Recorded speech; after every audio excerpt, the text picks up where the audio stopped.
Hello and welcome to another episode of Ain't It Scary with Sean and Carrie. I'm the titular Sean. And I'm the very titular Carrie. It's the show that takes you inside the unbelievable, unexplainable, macabre, and the bizarre and tries to find an answer. Hello, Caroline. Hi. Guess what we're talking about this week? I have some real knowledge to drop on your head. I'm going to shatter your tiny little worldview. I think my worldview is big enough. Thank you very much. Oh, really? Well, let's talk about the world, Carrie. Why don't you describe the Earth to me? The Earth? Yeah, this is a gotcha question to start off the show. Why don't you describe the Earth if you can? Well, it's a planet. It's the only inhabitable planet that we know of. Okay, I have no problem with what you're saying so far. It's a circular, a round object. Wait, what are you talking about? The Earth? You mean like it's round? Yes. No. Oh, Caroline. I didn't know that I had married one of these globularists. What? These globularists. You're just buying into all the propaganda from NASA and the fat cats at, Science? At science. Yeah, big science. I don't know about that. Carrie, it probably won't surprise you to believe, because you, like me and most of our listeners, live on the internet, that many people believe the Earth to be flat, even though all scientific evidence, mathematical evidence, basically anything, any information points to the contrary. But there are, I don't want to say millions, there are hundreds of thousands of people out there taking to the internet and making the claim that the Earth is, in fact, a flat plane. Yeah, well, I've definitely heard that. I mean, that used to be the prevailing thing back in the day, right? The Earth was flat and we were the center of the universe. Well, the center of the universe thing, definitely. And in fact, that was pretty important to Christian, especially Catholic teachings for a long time. So that's why the church, had a problem when people tried to put the sun at the center of the solar system. Yeah, the facts. Right. But interestingly, Carrie, the idea of the Earth being round goes back a lot further than you probably think. But yes, obviously, as you're standing on the ground and you look around and you look out to the horizon, you feel like you're standing on a flat piece of ground. Sure. Because the Earth is so large, right? So the earliest mythologies and cosmologies that we have do depict that kind of an idea. In Egypt and in early Mesopotamia, Earth was always depicted as a flat disk floating in an ocean of water. Mm-hmm. The idea being these early peoples had seen the sea at some point, and just went, I guess it ends here. And they figured Earth, the whole world was just a round piece of land. Well, that was something that old-timey explorers were actually concerned about, right? Like they would reach the edge of the Earth and just kind of float off of it. More on that in a little while. We are going to talk about the age of exploration in a little bit here. I don't want to spoil things. Of course. But suffice it to say, not everything that we were told in our elementary school history classes, I guess they're all kind of combined into one class in elementary school, not everything was totally sound. Oh, yeah? The biblical Israelites, a little while after those early Egyptians, imagined a similar cosmology. The Earth was a flat disk floating in an ocean with a solid dome overhead on which the moon and stars and sun were printed. Oh, so they didn't think that those were other objects. No, that was a pattern that had been put on this dome by God for reasons. It's pretty. The Bible refers to it as a firmament that God had stretched over the earth. So the idea is there's something firm up there. There's a solid object. Interesting. In ancient China, they also conceived of a flat, square earth. Oh, square this time. Yes, this was a square, like a chessboard or something. But the heavens were round. So the sky, they figured, was a round object that was around this square, flat Earth, like an egg, like a snow globe. Yes, like the Earth was a little flat, square yolk in the middle of a sky egg. This flat Earth belief was, I guess, especially persistent in China, it sounds like. Christian missionaries in the 16th century, so 1500s, were writing that the Chinese still believed that, quote, the Earth is flat and square, and the sky is a round canopy. The missionary in question had brought the Chinese nobles a globe to show them, like, no, the Earth looks like this. See? This is what all of us in Europe know. And they were like, well, I don't buy it. They were still, didn't they put Galileo on house arrest because he was like, we're not the center of everything? The Catholics. Yes, the Catholic Church certainly did. So, I mean, no one had it right. No one had it right, including Galileo, about a lot of things. At least he was trying. He was trying. Now, in the 17th century, Chinese noble courts and the the Chinese royals, and then eventually the rest of the population, came along because some Jesuits got major influence with the Chinese courts. And so once they liked these white people, it was like, okay, we'll believe you guys. I guess maybe this. But it was a tough idea for people to grasp if they'd been thinking they were walking around on a flat object, because the first question, I think this is always funny, they called the other side of the Earth, the theoretical other side of this round globe, the antipode. So the antipode would be the opposite point from where you are on the globe. Like the dark side of the moon. Right. And a lot of the problem that people had was like, well, here's the thing though. We're here walking upright, so we're obviously on the top of the Earth. Is everyone walking on their heads? There couldn't be people down there because they would have to walk upside down. But hadn't gravity already been discovered? No, I'm talking about ancient people. Oh, okay. Well, we're back there. Okay. Yeah. In ancient India, the Vedic texts, which are kind of their important religious texts, ancient texts, they describe many different cosmologies. In one of them, and this is maybe the most famous one, or the one you might associate with Indian religions the most, Earth is one of a stack of flat disks. And so the sky is a separate disk from the Earth that's suspended above the Earth, kind of like two wheels on an axle. Mm-hmm. So that was their conception. I mean, honestly, until you figure it out, how do you... I can't blame them because everything is so crazy looking. You're just here. 100... If you don't know the science, it's all a mystery. Unless you travel 10,000 miles. Right. Or figure the math out, right? The math is how you... Yeah, but that's hard. It is, but it wasn't too hard for the ancient Greeks. Well... They had Pythagoras and all them, right? We were just talking about the 1600s, Carrie. They did have Pythagoras, and Pythagoras was the one who first stated the Earth was round as early as the 6th century BC.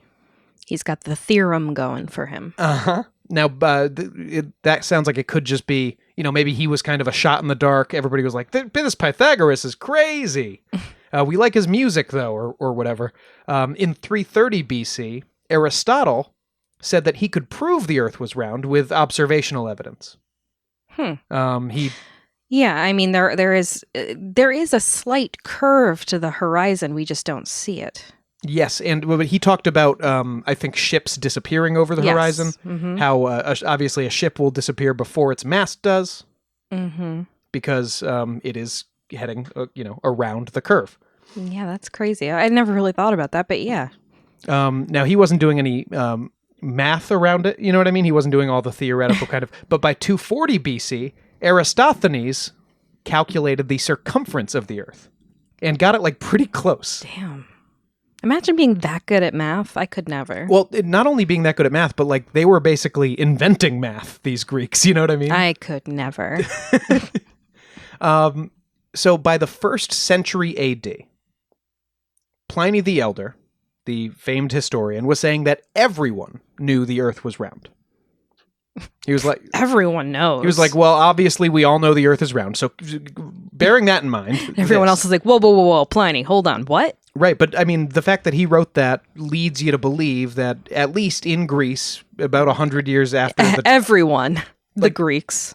But everyone in ancient Greece pretty much had this idea. Right. But at this point, the ancient Chinese still weren't there. Yes, and wouldn't come along for 1600 years or something. My point being, he's only really accounting for the Greeks. Yes, as the Greeks always did.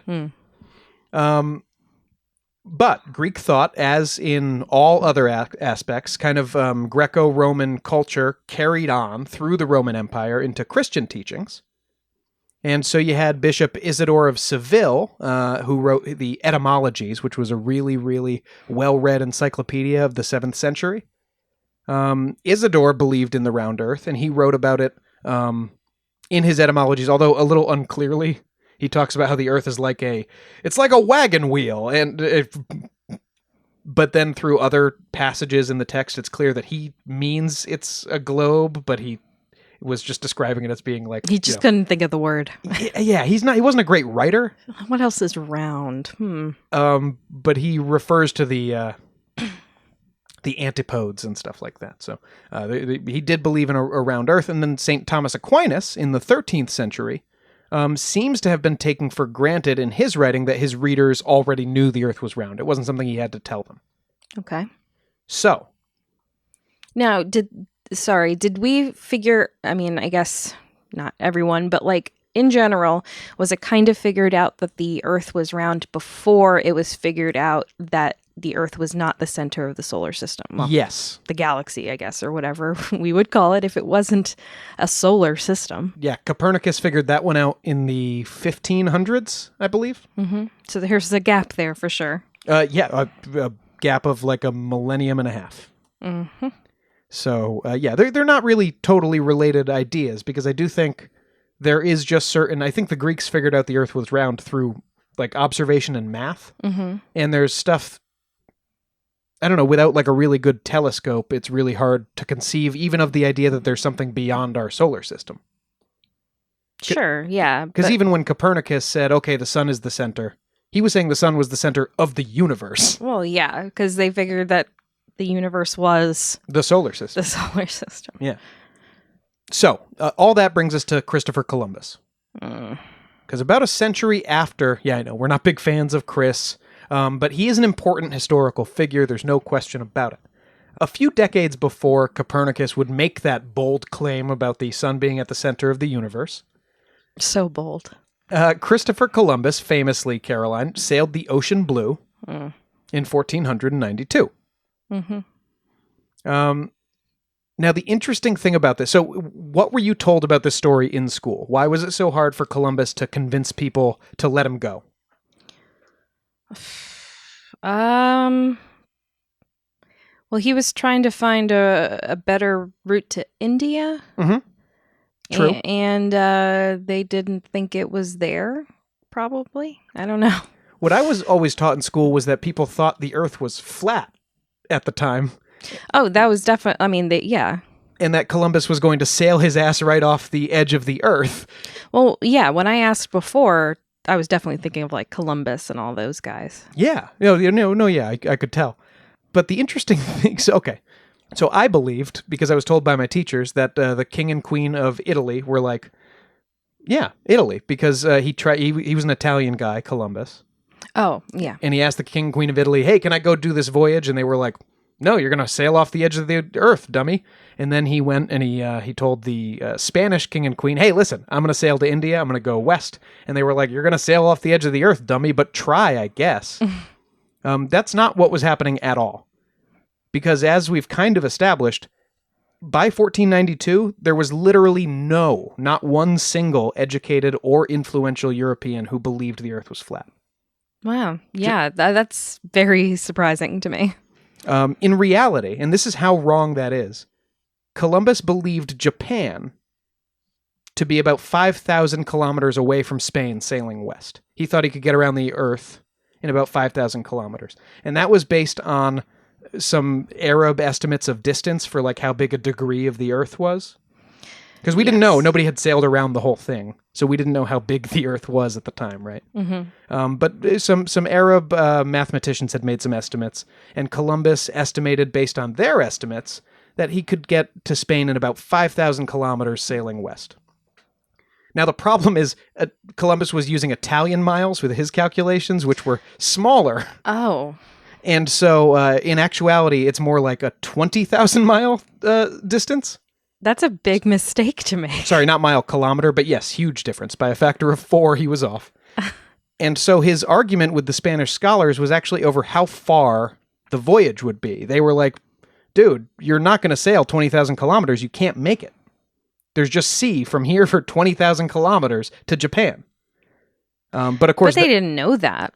No, and in fact, there was a whole continent sitting here that they didn't know about. And that's what Columbus reached and thought, here we are, India. No. But isn't that fascinating? So the whole flat Earth thing, we're not involved at all there. It was just a lot of bad math and confusion. Yeah, and again, they were a little leery about letting him go, but it's because of the distance of the voyage, not because they thought he was going to sail off the edge. There wasn't a here be monsters on the map, and they were like, no, you can't go there. Sea monsters. Mm-hmm. So where did this legend start that we read in our school textbooks? That they were still believing this even to that point? I don't know. Would it shock you, Caroline, to hear? After doing this podcast for as long as we have, nothing shocks me. This myth appears to originate with one Washington Irving. Really? The one who wrote Rip Van Winkle and Sleepy Hollow. The Legend of Sleepy Hollow. Thank you very much. Okay, so that's pretty recent in terms of everything. Irving was something of a historian as well, and I'm not going to say amateur because he sold books. He wrote a lot of history books. He played a little fast and loose with the facts sometimes, as we'll see. One of his histories was A History of the Life and Voyages of Christopher Columbus, which Irving published in 1828. Critics have said he had a quote, active imagination. Obviously, yes. And he was definitely very interested in American myth-making.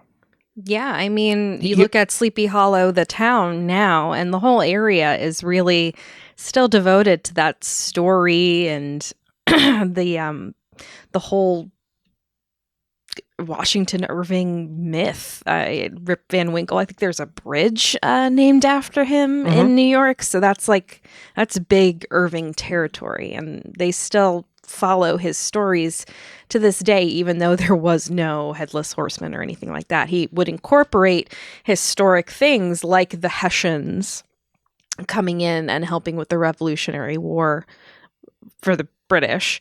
So it was kind of believable because he would incorporate these historic events and moments. Yeah, and he was super into... He also, by the way, biographied George Washington. Mm-hmm. And he was really into the idea of giving America its kind of first set of heroes. You know what I mean? Really making more than men out of these men. So giving America its King Arthurs, you know. Yes. And Irving portrayed in his book the royal courts of Europe as refusing to believe the earth was round, and refusing to believe it could be circumnavigated until Columbus bravely took to the seas. So this is just a fun little thing he made up. America's first great hero, charging in where others balked. And, okay, so that was part of his whole myth-making thing, was like, it wasn't that Columbus had done bad math. It was that they believed he would sail right off the earth and die. And he was like, you know what? Screw it. I'm going to do it anyway. Yeah. Now that's a man. Right, but really he was just bad at math and he raped a bunch of natives. Not a good guy. Not a good guy. Later in the 19th century, there was a hot debate worldwide, and especially in the U.S., over On the Origin of Species by Charles Darwin. Mm-hmm. Did you think that would factor in here? Nope. And so what you had basically was a bunch of Catholic thinkers and activists arguing against this evolution idea, and a bunch of Protestant thinkers and activists, or atheists, but there weren't very many of those back then, not open ones, saying, you know, this is what science says, and you guys need to come along and look, hey, religion's always been getting in the way of science. And they pointed to Copernicus, and they pointed to Galileo, and they pointed to the flat earth thing, which they read in Washington Irving's biography. So for Protestants of the time, the flat earth myth, as it's now called, that's actually a term for this. The idea that we all believe people thought the earth was flat back then. Oh, so not even that the earth is flat. It's the thinking that everyone thought that later than they did. Yes. Yeah. So just from one guy's book. That's interesting. So this flat earth myth became a convenient fable to kind of show how backward religious people can be against the forward march of progress. You know what I mean? So just like with Copernicus and Galileo, they could go, look, these dummies were saying the Earth was flat, and it took Christopher Columbus, brave Christopher Columbus, sailing into it to prove otherwise. Interesting. So that leads us to the big question, Caroline. If even people of the Middle Ages were so completely secure in their knowledge of the Earth's shape, its round, globular shape, what the fuck is up with all this flat Earth shit on the internet in the last 10 years? Because everything eventually comes around to being, well, it can't be true. It must be a conspiracy. The sky is not blue and the Earth is not round. And there is a separate strain. Yes, the internet makes all of this stuff way easier, and we'll get into that. But there's a separate strain, weirdly, of flat eartherism that begins shortly after, actually, Irving wrote that biography of Columbus, and continues in an almost unbroken line to the present day. So we will trace the fathers, mothers, and descendants of flat Earth conspiracy theory when we come back from a break. All right.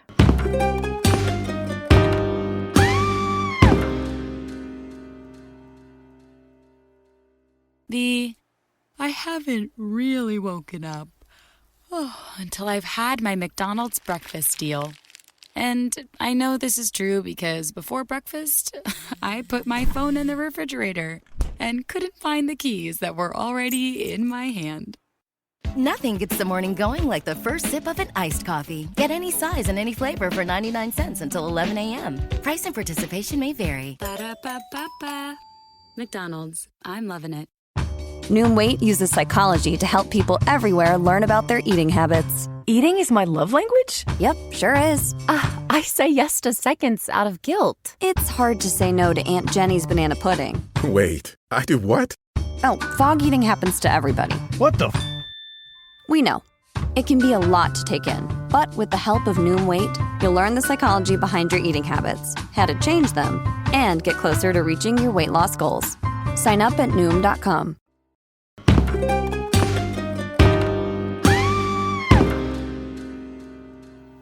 Welcome back. When last we left you, I gave Caroline and you, dear listener, a tour of the ideas and conceptions of global cosmology and the shape of the Earth over the course of human history. And it turns out that from pretty far back, certainly from pre-Middle Ages, everyone, at least in Europe, seems to have been pretty confident the Earth was round. Mm-hmm.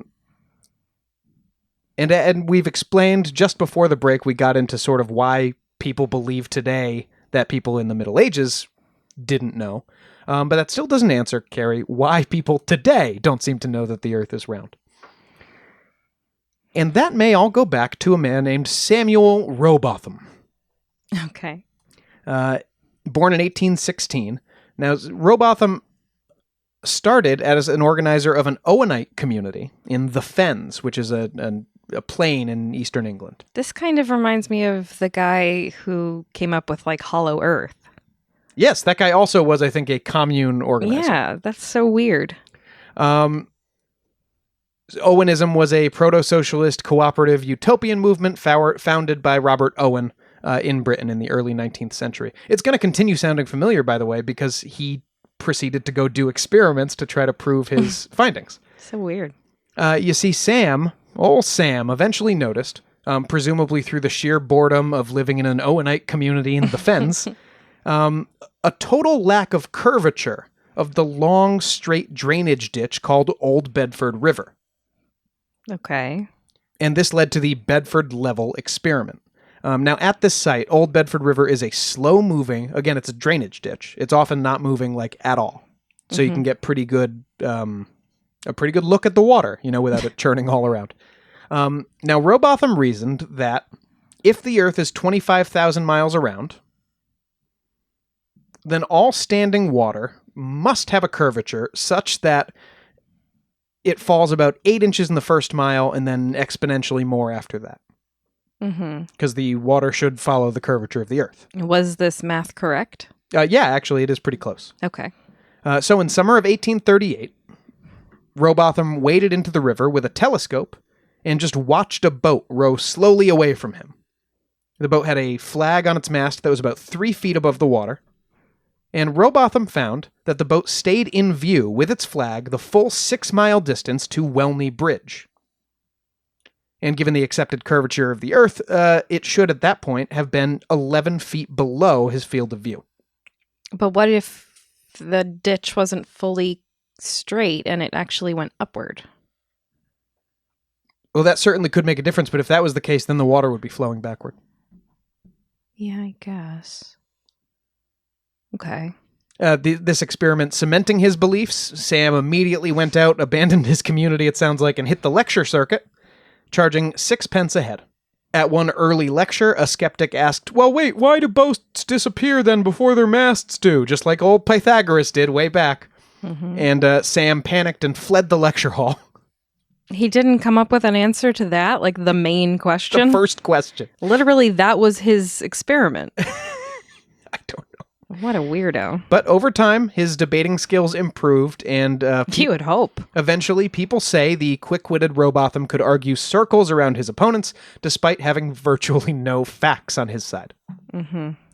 Under the pen name Parallax, he released the... That sounds like a Marvel supervillain. He released the very catchily named pamphlet, Zetetic Astronomy, Earth Not a Globe, in 1849, sorry.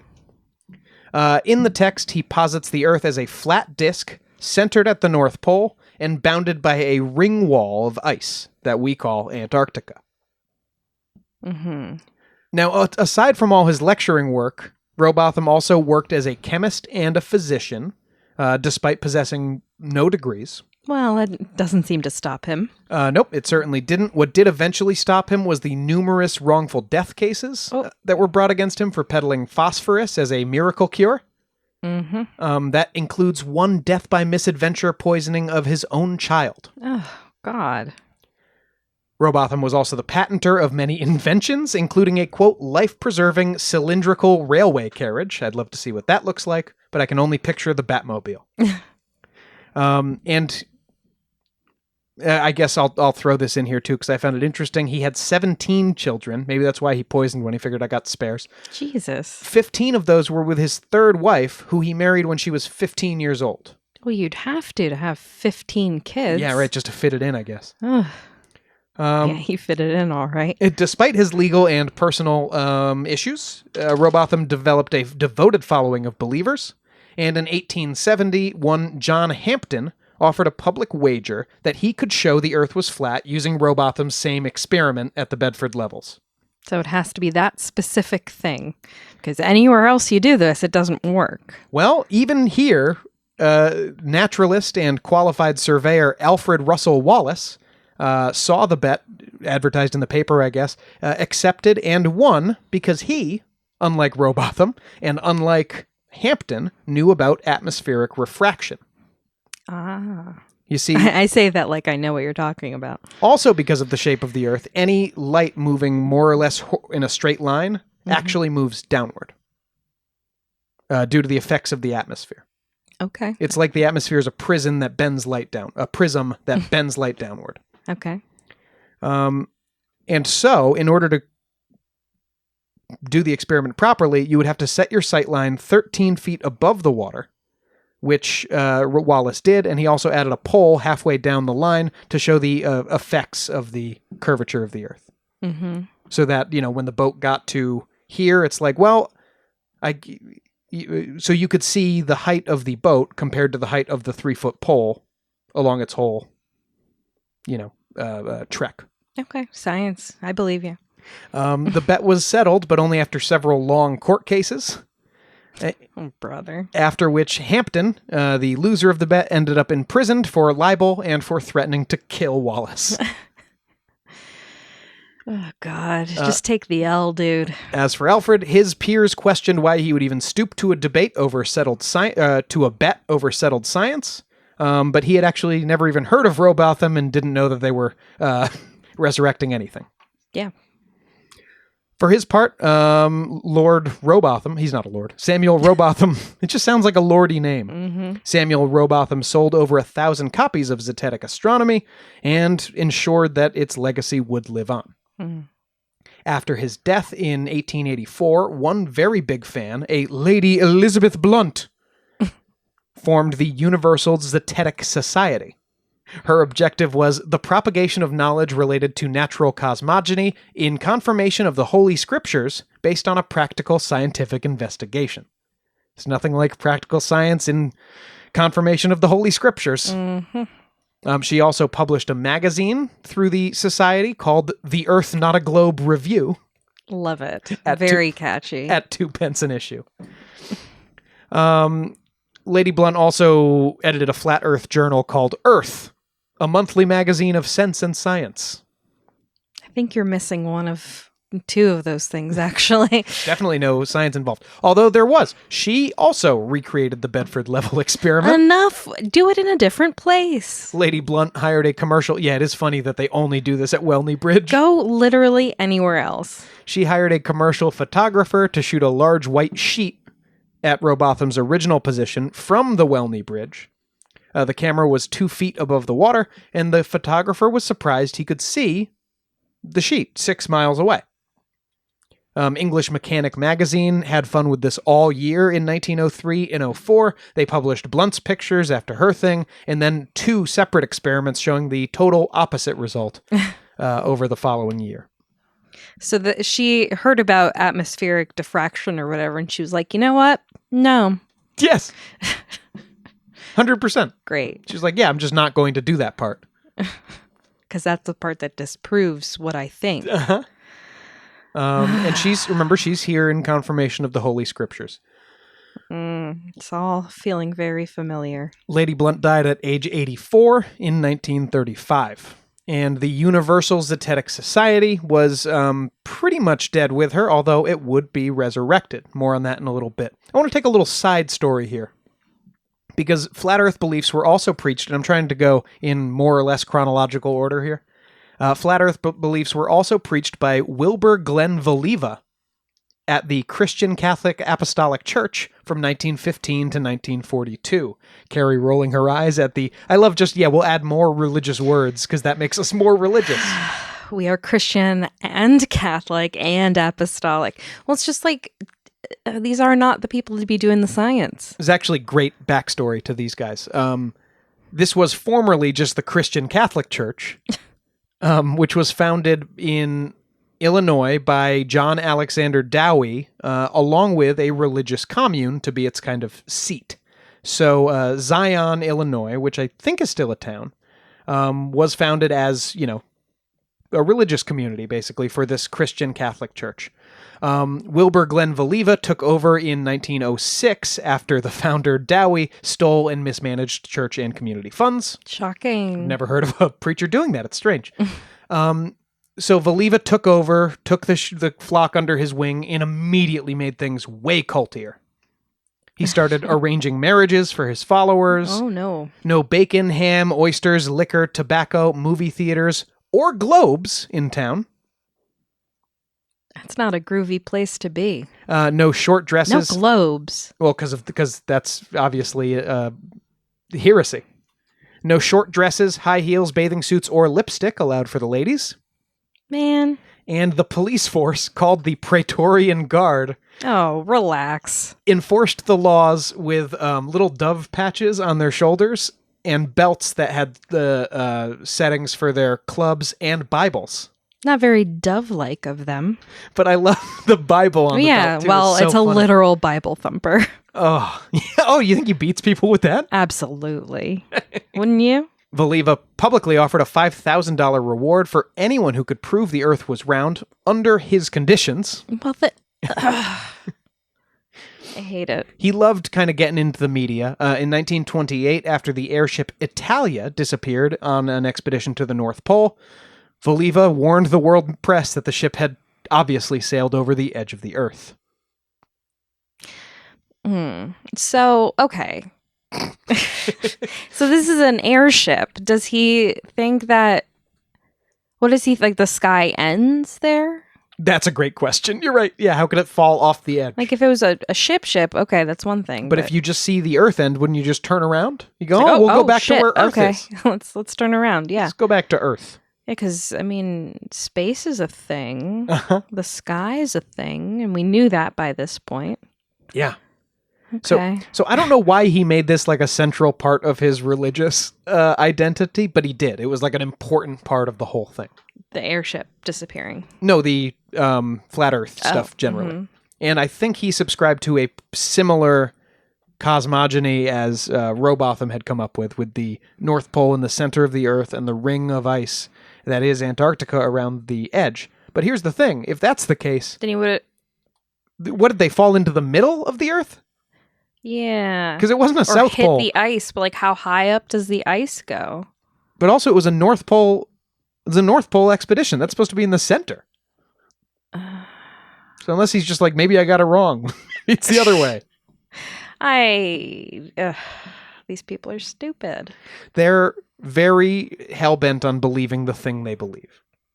And that can make In the people... face of all the facts and all of the obvious truths. And that can make people stupid. Now, the International Flat Earth Research Society was a direct descendant of the Universal Zetetic Society, but with a less religious bent, because its founder wasn't a particularly religious guy. The society was founded in 1956 by Samuel Shenton of Dover, England. Now, Samuel was a sign writer who'd been born in 1903, and he sounds like an interesting guy. He was kind of an aspiring inventor. They all are. And by the 1920s, Samuel was walking around telling people that he'd invented an airship. It's a brilliant idea.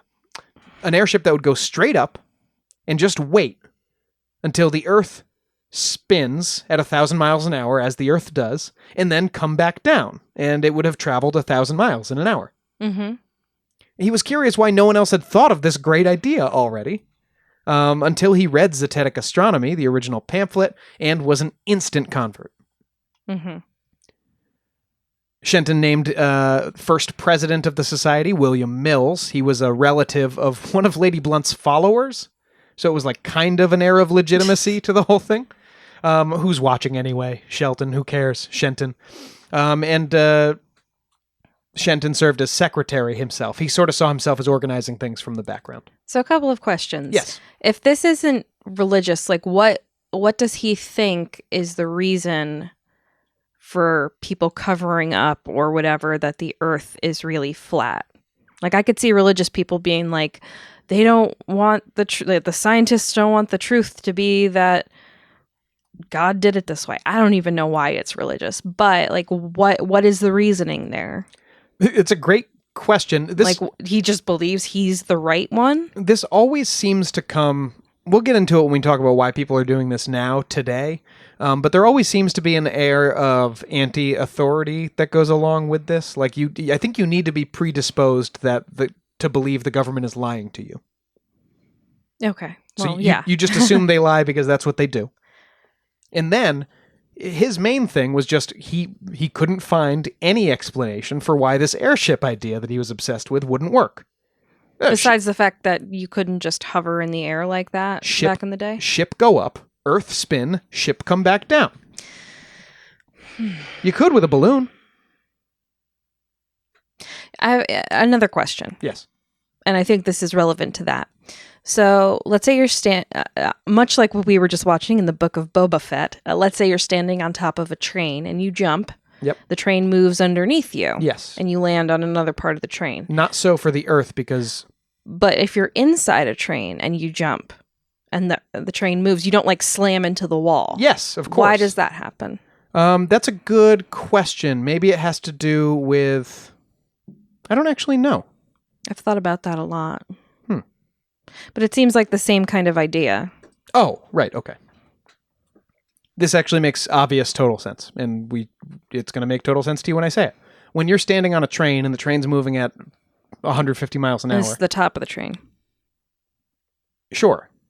But what you've seen in action movies wouldn't be true. If you jumped on the top of the train, you would stay right where you were. Vis-a-vis the train. But the train would move. So would you. You're moving with the train, even if you jump. Because of your momentum. Because you're actually... The train's not the only thing moving at 200 miles an hour. You're also moving 200 miles an hour. So when you jump, you don't suddenly stop moving that fast. I see. Keep going at the rate that you're going. Similarly for this airship, I guess, Sam Shenton's airship, it would go up, but it's already traveling at 1,000 miles an hour. And it's not going to stop doing that just because it broke contact with the Earth. So how do people who believe in flat Earth reckon, day and night and things, and, the seasons and stuff? There's lots of different ways. Samuel Shenton came up with a very unique cosmogony that included, the Earth is a flat disk, I believe, in his estimation. But then there's a moon and a sun, both the same size, but the sun is further away than the moon is. That's why the moon looks bigger. And they're both casting beams of light. Not light radiantly all around, but they're casting beams of light on discrete areas of the Earth, and both moving around like spotlights, bringing day and night to different parts. That seems even crazier than the real thing. How could it possibly be true? Unless there was someone operating that. But yes, I think I haven't run into one of these that makes a lick of sense unless you put God into it. You know what I mean? I think you have to... God or some sort of conspiracy. Yes. But with the conspiracy angles of this aren't so much about... and the government made this flat Earth. It's just they're hiding it from us for some reason. Mm-hmm. But this Sam Shenton was a real character.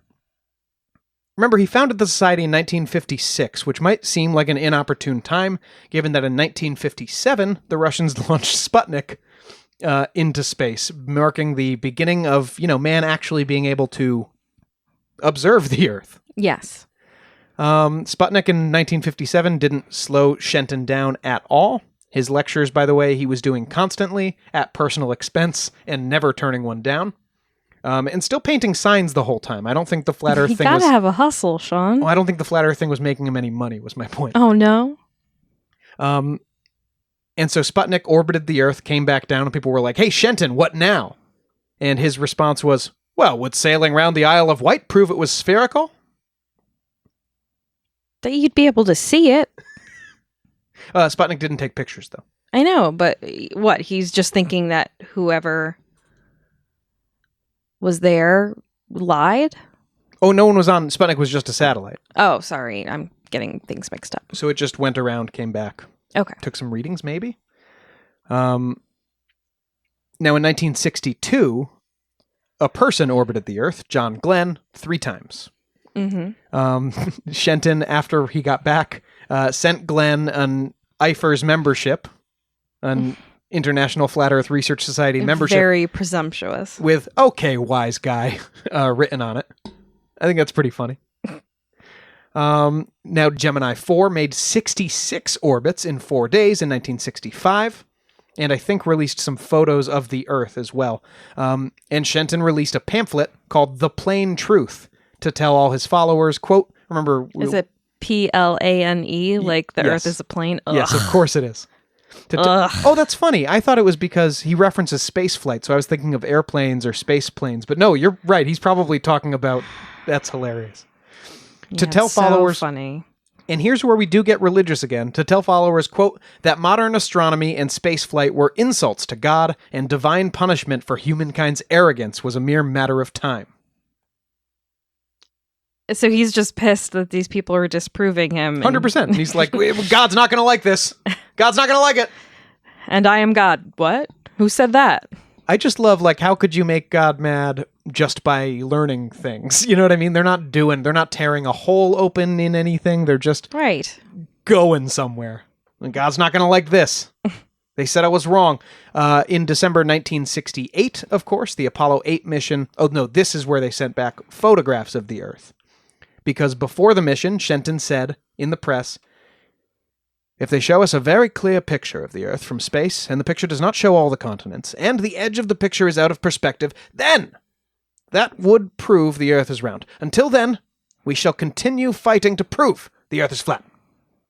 When the picture showed exactly that, he said, that's where those Americans and Russians are so damn cunning.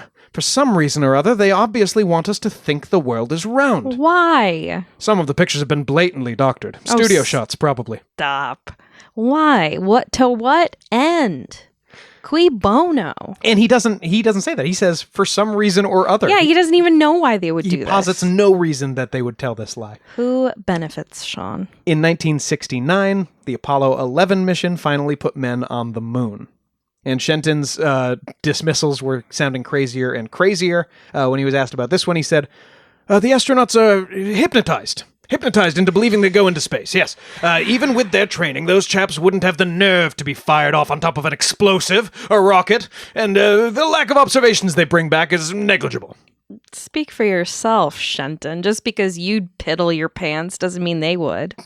So none of the space missions were very impressive to Samuel Shenton, obviously. But they were persuasive to a lot of other people because by 1969, IFER's membership had declined to 100 people worldwide. Oh, no. And it continued to decline until Shenton's death in 1971. That's a bummer. In 1972, a Charles K. Johnson took over, now calling it the International Flat Earth Research Society of America. Okay. I love an International Society of America. It's my favorite. Now, Johnson claimed that membership got up over 3,500 worldwide before, unfortunately, all of his records and contacts were destroyed in a house fire in 1997. Oh, honey. That pretty much put a harpoon in the group's back, and then Johnson himself died in 2001. The internet existed by this point, though. It did, and the Flat Earth Society was resurrected by a Daniel Shenton. No relation to Samuel Shenton. What? This is a coincidental Shenton in 2004. And at this point, Flat Earth Society is mostly a web-based discussion forum and a repository for Flat Earth literature and interviews. They've done some interviews. A suppository, you mean? Yeah, that's fun. It goes up your butt. Yeah. So yeah, that obviously gets us into the internet era. And we've seen many ways in the past few years, not just vis-a-vis the flat earth, that the internet can be fertile ground for misinformation.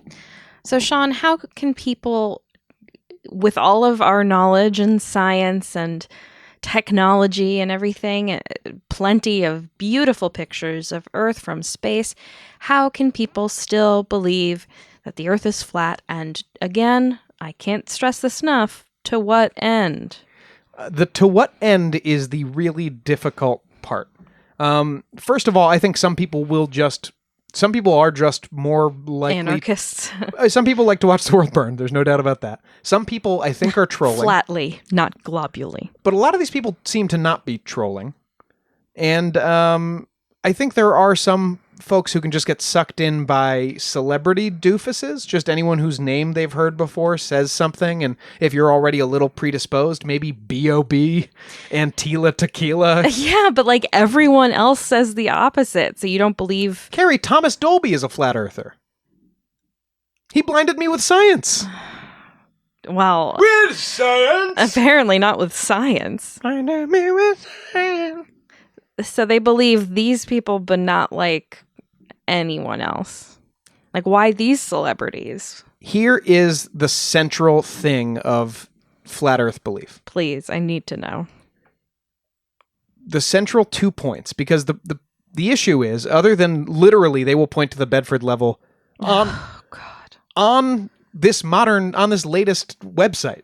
They'll point to the Bedford level experiment and talk about Robotham's book as like those are the things they point to. And they'll talk about Lady Blunt from the 1800s. They don't have any there's no evidence that the earth is flat because it's not. So why is it being covered up if they think this? Because obviously there's pictures. All scientists say the earth is round. So why would they lie? Great question. This needs to come, in order to be a flat earther, you must have a instinctive and deep distrust of authority. Again, almost to the point where you assume if a scientist or a government entity is saying it, it's probably false. And what's their motive? I don't know. They've always got one. That kind of thing. So that's one. You distrust authority inherently. And number two, because maybe coming out of that belief, the biggest thing among flat earthers is only believing evidence that you obtained yourself. So, and let me talk through this with you like a flat earther might. God. I'm not going to go full, but really, Carrie, how do you know the Earth is round? Because you don't. I've seen pictures. I've seen ships go over the horizon. But did you take the pictures? No. Well, they obviously could be doctored then. So what was the next thing? You've seen ships go over the horizon? Mm-hmm. Yeah, there must be some kind of a mist effect or something out there. I don't know. So they believe in a mist effect, but not the atmospheric diffusion or whatever? I'm sure most people who are online saying they're flat earthers have not read far enough into this to get to the atmospheric diffusion of the Bedford Levels experiment. There's also... so what's on the other side of the Earth? Wait, there's also still a strong religious bent. Yeah, of course. And a lot of these people, even people who... Similar actually to Samuel Shenton a few minutes ago, even people who come at this saying like, I'm coming at this from a scientific perspective. You know, I know a lot of people have kind of come at it from the religious thing, and that's not really I was watching an interview with one YouTuber who has made a career of talking about this, and he was saying that, like, oh yeah, I don't come at this from the religious side really, but if you look at the scripture, it does talk about that firmament. It's like, wait, so what are you talking about? The thing is, the scripture is not something that we thought was handed down to us word for word. It was written by men, and men get things wrong all the time. Even if it was divinely inspired, yeah. Yeah. Yeah, they could have been inspired, but it didn't just show up on a hillside all pre-written by God. It also has a lot of poetic language in it, the Bible. Mm-hmm. So, the firmament... could be anything, but also it's a book that was written by guys who didn't know what the sky was. Yeah. But now we know what the sky is. Yeah. So what do they believe is on the bottom of the Earth? Actual cosmogonies vary, and most of them won't speculate on that because, it's nothing, essentially. There aren't people walking around down there for sure. So it's like the bottom of a floor tile. Yes. Like it's just the stuff that's stuck to the floor. Yeah, because flat earthers are a little split on like what gravity is or does. It's not what NASA tells you it is, which is stuff that just...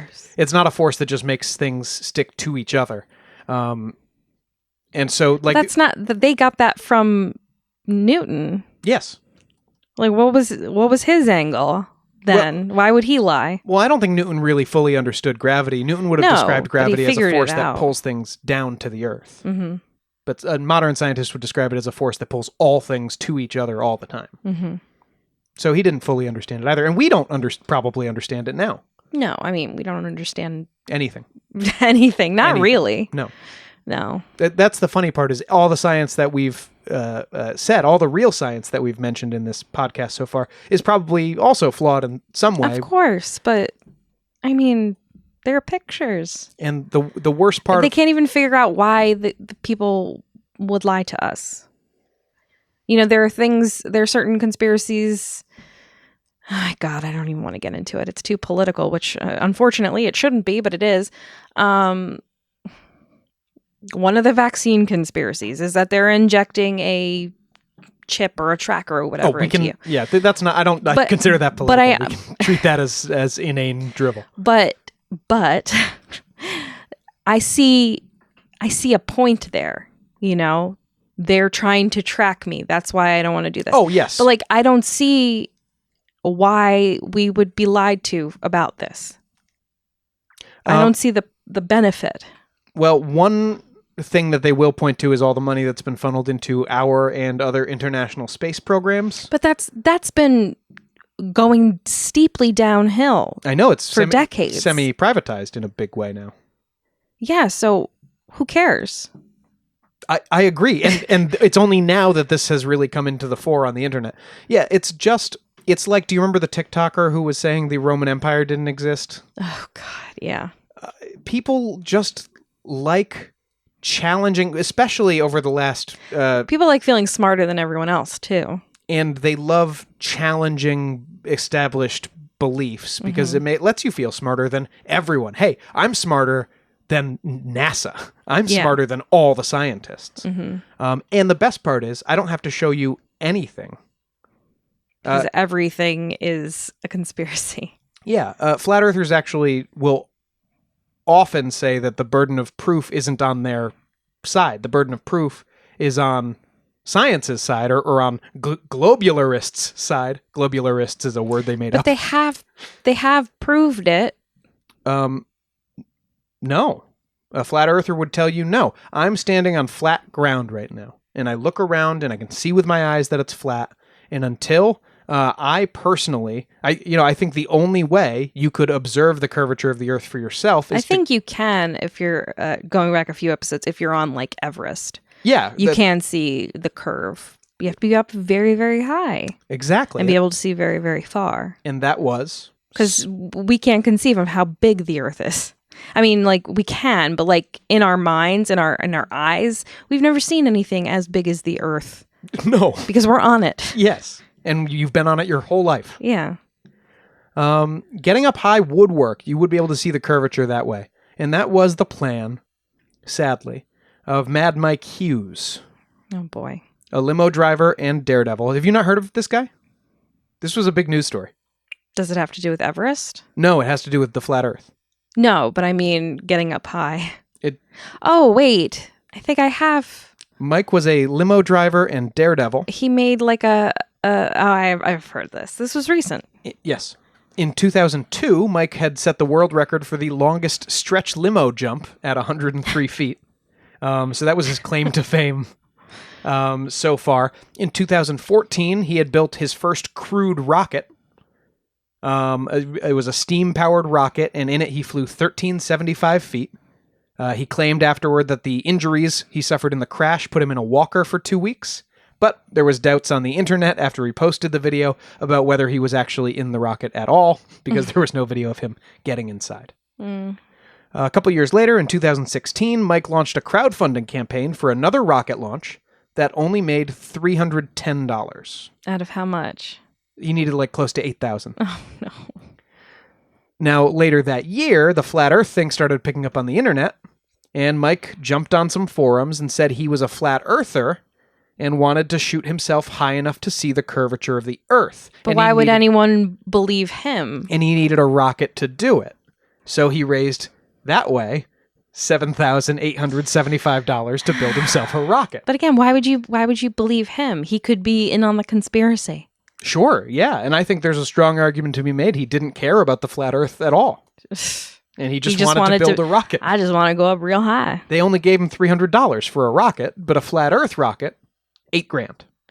Jesus. The launch was, there was much wrangling of permits and permissions for this launch. The Bureau of Land Management started seeing news stories about this planned rocket launch, and we're like, we haven't heard from this guy, and he does have to get permission and permits. And when they reached out to him, Mike was like, you know what? It's fine, guys. I'm just going to do the launch on private property instead.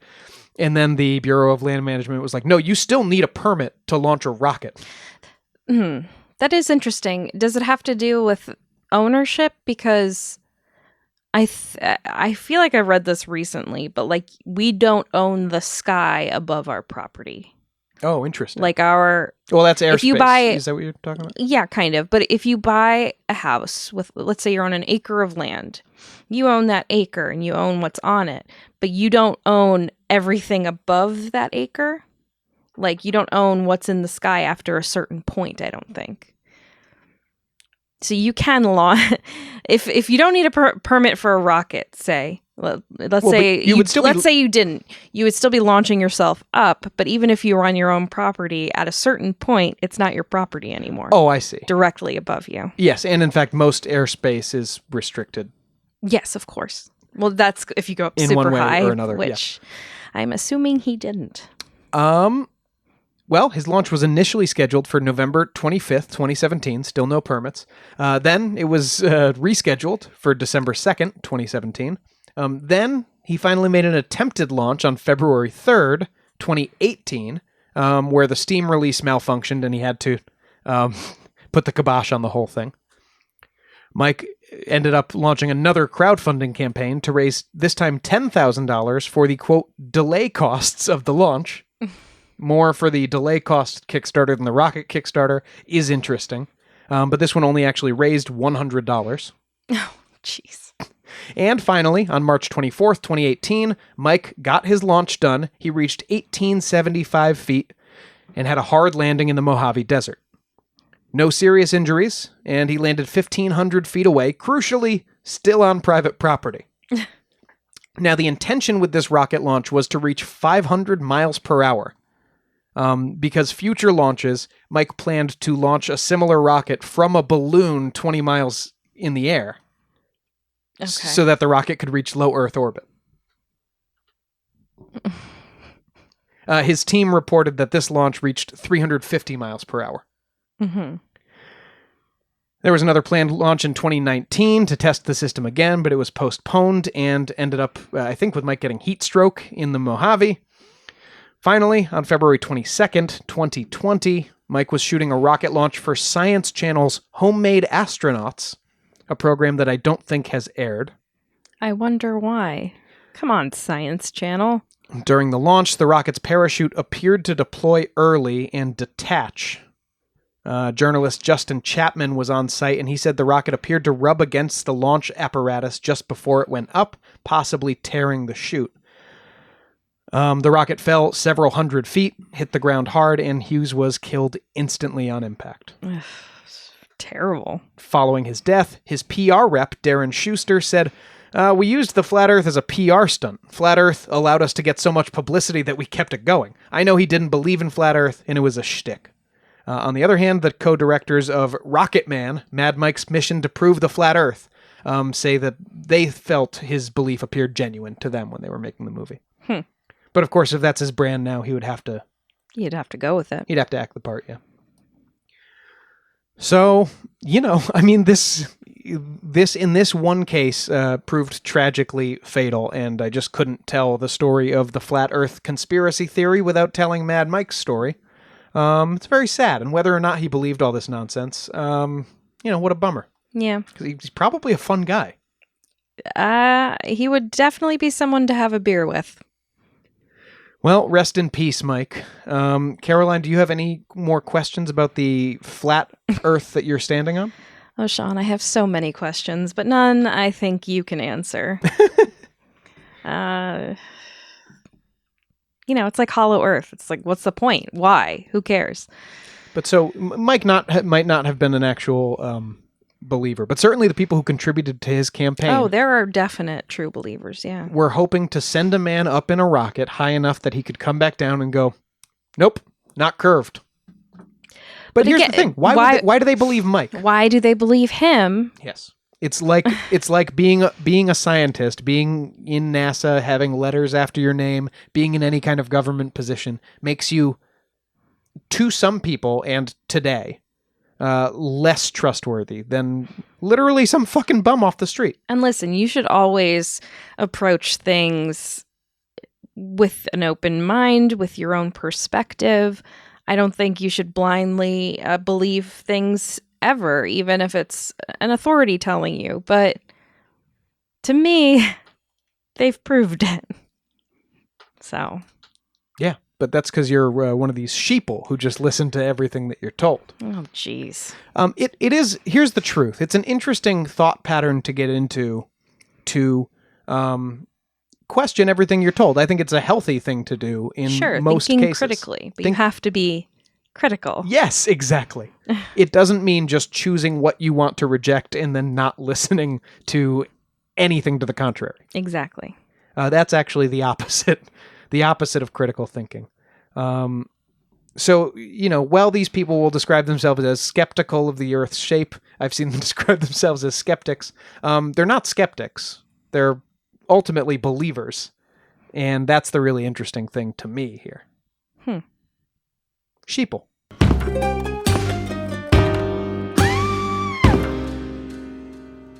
Family. It looks a little different for everyone. For some, it's mom and dad. For others, roommates who feel like family. And for others, it's your significant other, their golfing buddies, your children, a high school soccer team starting lineup, and oh look, they're all taking you up on the offer to stay for dinner, really testing the limits of that phrase, the more the merrier. But no matter where you call home, Geico makes it easy to bundle and save on home and car insurance. Easier than making 3 frozen pizzas and assorted frozen veggies into a cohesive meal.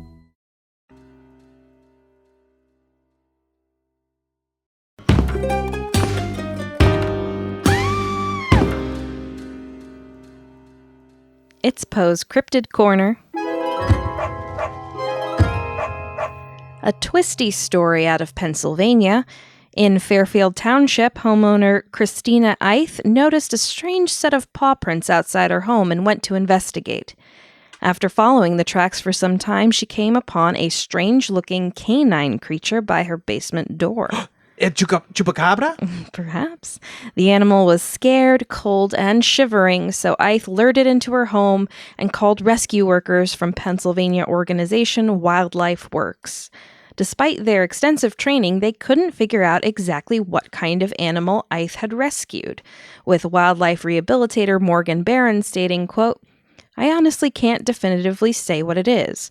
Behavior-wise, he's very timid, very scared, and not aggressive at all, which makes me lean toward dog." Okay. However, the animal being a coyote remained a possibility, so the group planned to have it genetically tested. It was being treated for mange when the story took a turn. Oh, I don't want to jump in at the moment of suspense here, but how do you treat mange? Isn't mange just hair loss? I thought mange just meant a dog's hair was falling out. I have no idea. Because we could use some of that mange treatment for Poe's ears. No. He's got allergies. That's different. According to a Wildlife Works Facebook post, the animal went missing overnight from its cage at the rescue, escaping by forcing its way out of the locked cage and chewing open a window seal. It then took its leave through the window and has yet to be found. Whoa! I love that. Wait, so how did the test results come back? The genetic testing results have yet to come back in. No! But till then, many are saying that the creature heavily resembled common descriptions of a chupacabra. A Chupacabra! A legendary creature said to have been spotted throughout the Americas, including Puerto Rico and Mexico. A goat sucker. Mm-hmm. And Sean, I have a picture on the desktop if you would like to see a picture of this strange creature before it went missing. Oh, I'm so excited that they took pictures. Yeah, he's sweet. He was mangy. Oh, this is a dog. Right? I mean, it seems a lot like a dog with a cauliflower ear. This poor guy. Yeah. Well, I hope they find it again if it is a dog or if it's a coyote. I hope it recovered enough and just found its way back out. But perhaps it is La Chupacabra. Can I tell you the truth? It looks like, if that is a coyote, I want one because he's sweet. Not with our dog. But also the remains of his fur look brown, not like gray or black to me. I think that's a dog. Yeah, I don't know. It almost resembles Kobe, my aunt's dog. Yeah, he looks like Poe. Well, there is that kind of houndish face, which like a greyhound or a whippet has. So I know. I hope he's okay. I just hope he finds a home. Me too. Little Chupacabra. Little Chupacabrito. That's Poe.